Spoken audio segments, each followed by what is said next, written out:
Hey y'all. So I recently took a position at a school, an elementary school, and we are approaching summer. And the reason why I'm making this video is because it's occurred to me that some parents or guardians may not be aware. Y'all may not be aware that when your little one, any grade, this even happens with adults too, but I've seen it so much since I'm actively working in a school with children. When your little one is not confident about the materials that are being discussed in school, in the classroom, it can cause behavioral issues. And it's not that I didn't know that, because obviously I have children of my own, and I've seen sometimes how they get frustrated or distracted easily when they didn't know the subject matter and when they weren't confident. But physically being inside of the classroom with them has really brought to my attention just how detrimental it is to their overall experience in school.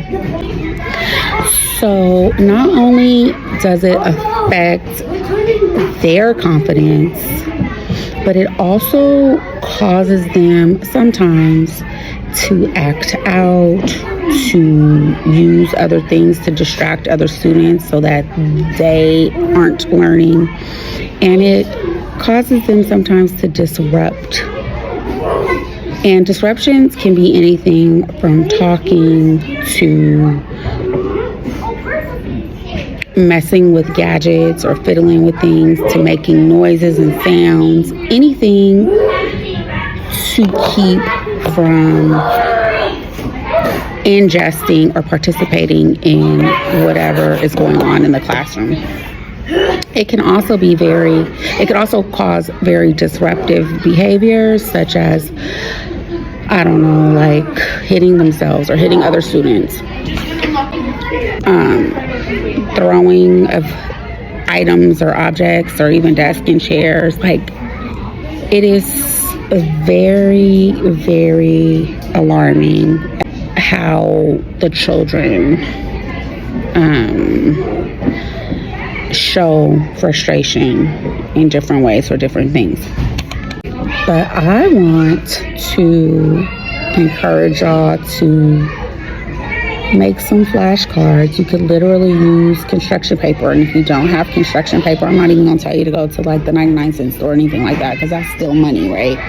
Ask your child's teacher for paper and markers and books that they're possibly going to be recycling at the end of the year because they don't have a use for it. The classrooms have to be emptied out, and a lot of stuff is just going to get thrown away. So if you don't have resources to get these things, ask the teacher, ask the aide in the classroom, ask the principal or the ladies in the office or the men in the office.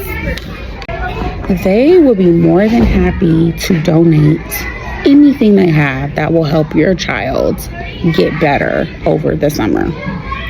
And you can make flashcards. You don't have to go out and buy them. Math, addition, subtraction. You can challenge your kids to read so many words or so many books in a day.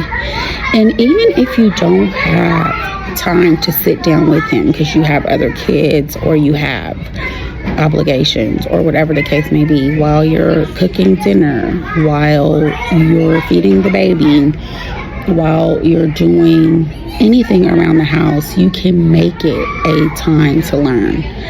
Because another thing that I'm noticing is that a lot of parents will say, go do your work or bring it back to me and I'll check it.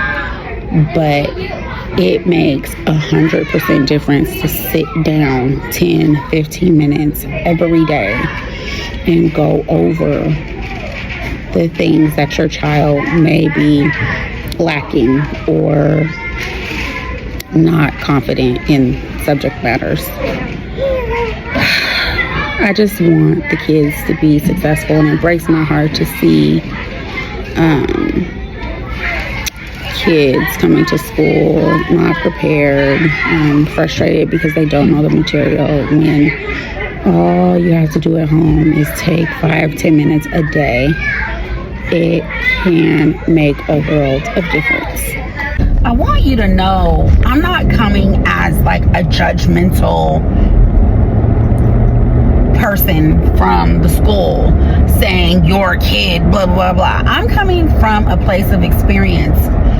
When one of my children was little, and I think it was like kindergarten, first grade, learning how to read, teacher took the responsibility and came to me and said, or read with them 5-10 minutes, whatever extra time you have in the evening, read with them. And you know what? I did it because I was heartbroken that my kid felt some type of way because their reading felt like the reading was slow, or there was pauses in the reading, and it was frustrating for them, and they wanted to be a fluid reader like some of the kids in their classroom. So what we did, we took the time after work, after practice, after this, after that, to sit down in a quiet place in our home and read to them, and then have them read back to us. They came and said, much improved. They started to love books. They started to ask to go to the library to pick up books. Saying this not only as a person who is newly working in a school, I'm saying this from a place of experience. You don't need a lot of money. You don't even need money to sit down and read with your children. You don't need resources to sit down and flip flashcards with your children. It doesn't take a lot of money to help your children be successful. It takes a lot of effort, okay? We can tell our kids to go do something all day long. That is not effort. Effort is saying, come here, sit down with me. Let's go over this. Let's do this. Let me read to you. You read it back to me. That's effort, and it's time. If you put forth the effort and the time over the course of the couple of weeks that they are out of school, I am willing to guarantee you your child will improve. Your child will start the school year off confident. This is for the children.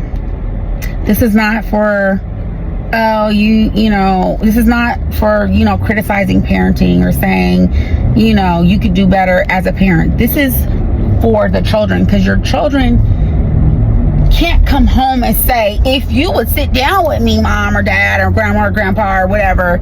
Your child can't come home and say that. Your child's teacher is not going to assume that you don't know that.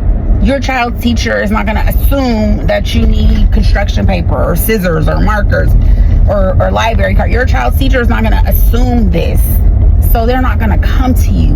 Most teachers are not going to come to you and say, okay,